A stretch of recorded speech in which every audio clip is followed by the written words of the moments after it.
Hello, how you doing?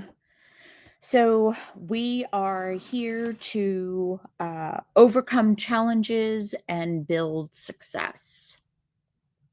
Um, my word of intention today was blocks.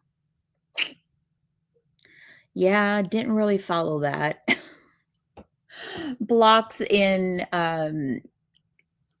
as in blocking time in order to get things done and being focused. Yeah, that didn't work out so well. Um, my mind has been really kind of wandering and I've been jonesing to craft. And I've been finding anything possible to do with crafting. For instance, uh this little guy, I'm selling this little guy, and he's a little wobbly, so I put some glue on him so that I could fix him. uh there was I hope it's dry. So all the little pieces in here were unstuck, so I put them all back. um I jonesing to craft. And so I have not been as focused as I need to be in order to get to my listing goals. So I am way below my listing goals. And I don't know. At this point, I'm okay with it. I am absolutely okay with it. I've been working really hard. Um, I don't know.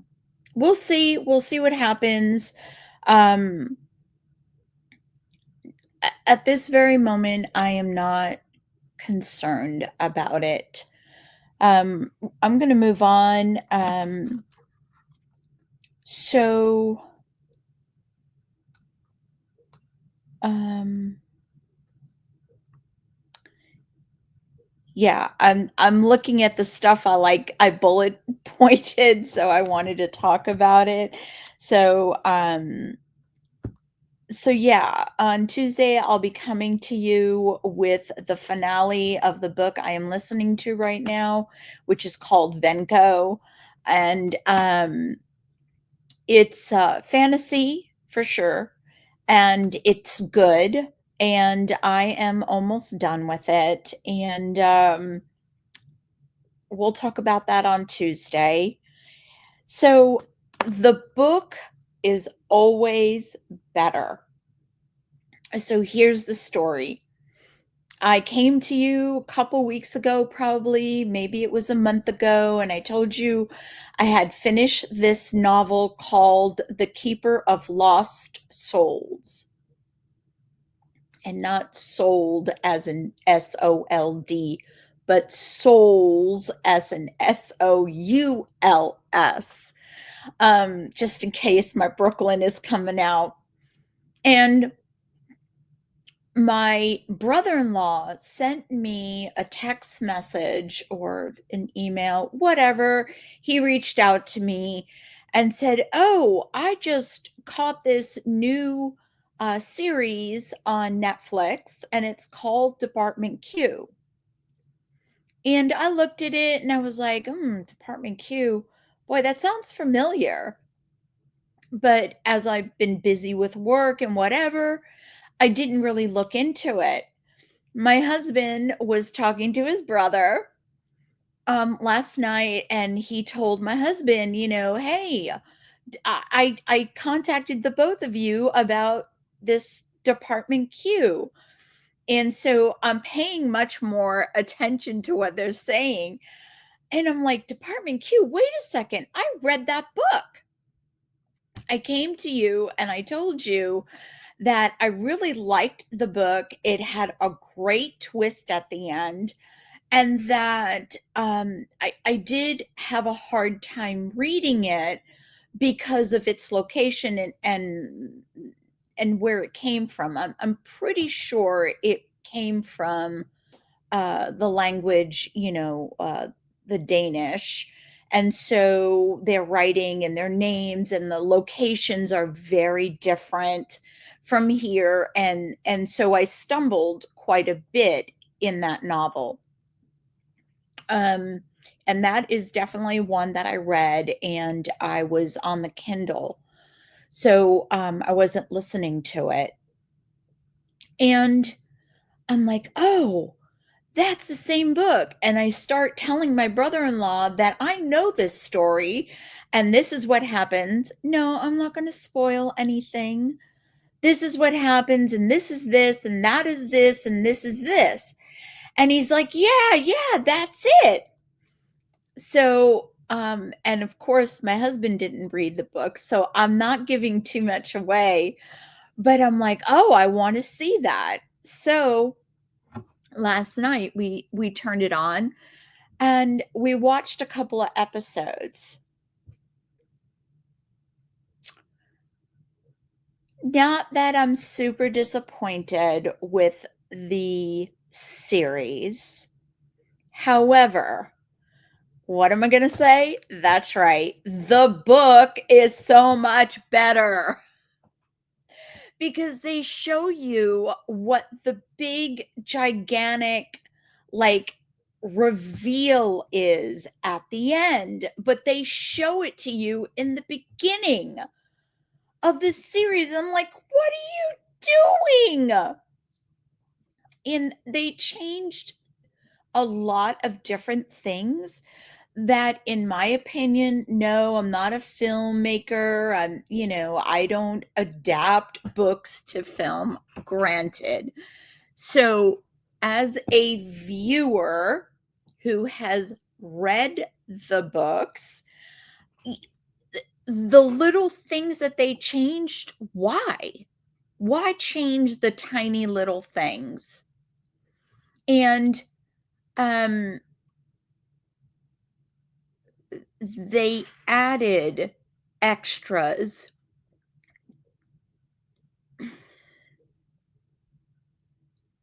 Let's just say that the person the mystery is about, in flashback, had no comforts whatsoever.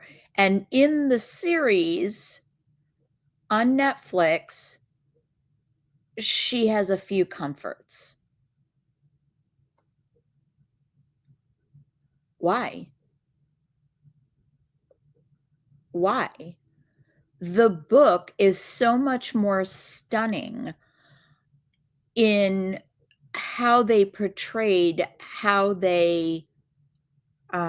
what they did to this person was so much more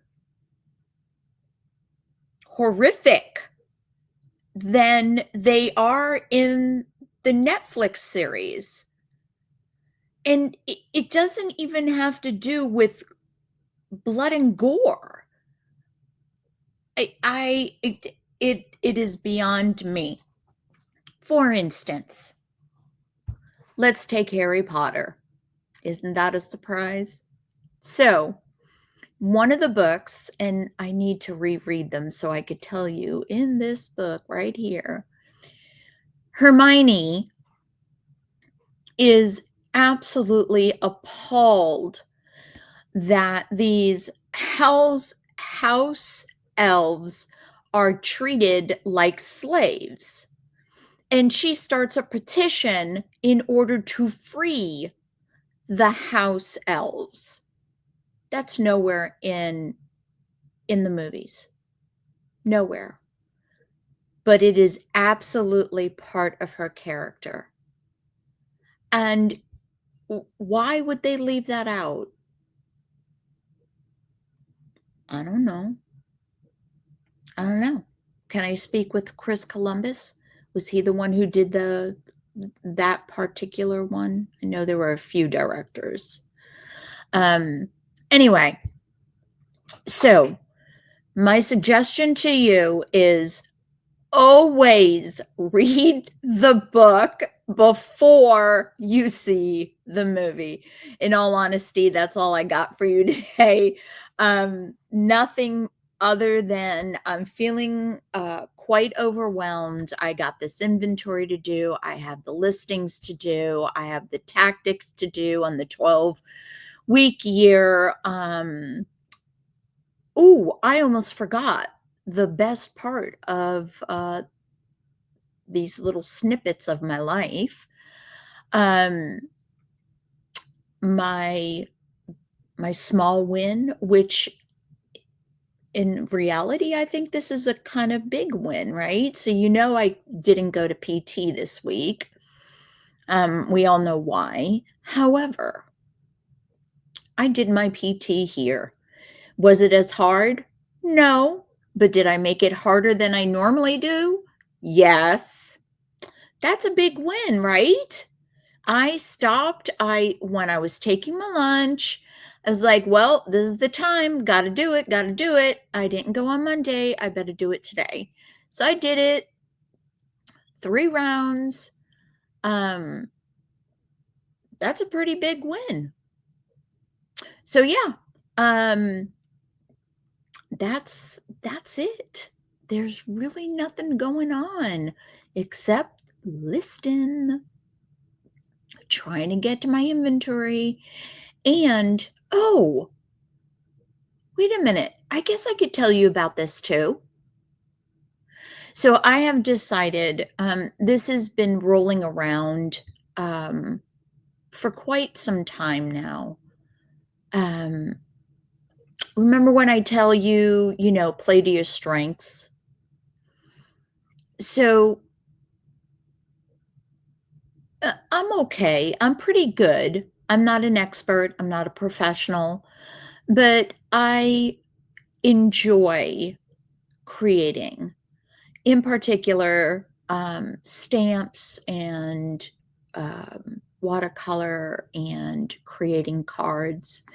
And so I really think that in the next 12-week year, because we're coming down to the end here, I think we meet on week 9. Tuesday is week 9. So 4 more weeks. Yeah, so a month left. I think it's a month left. So then we take the 13th week off and then we start again. And I think I am going to make one of my tactics to be crafting because I think I need that break. And not only that, um, my coaches and I have talked about selling them, in particular on Etsy.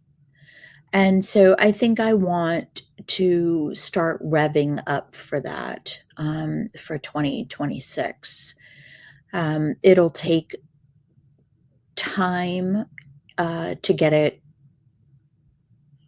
the process down. I would think it's like a flow, where am I going to stick it in? How am I going to meet my listing goals along with the crafting goals? So I need to think about that. But yeah, I'm really and and this really came up because I have this bedtime journal that I do right before I go to bed. I fill it out, takes 30 seconds, and it says, what was your big win today? Listing. And that goes for weeks on end. And that becomes monotony. And I'm getting bored. And so I need some change up. And and I think that the crafting is really going to help me. So I've already started with learning how to do calligraphy. So every night, I also sit down and I do a page of the strokes so that they become, you know, um, second nature as opposed to having to think about every stroke I make. So that's gonna be part of it as well. I love lettering, I love handwriting, so I'm doing that as well. And, this is very, very small part of it. So yeah, those are some things I'm throwing around.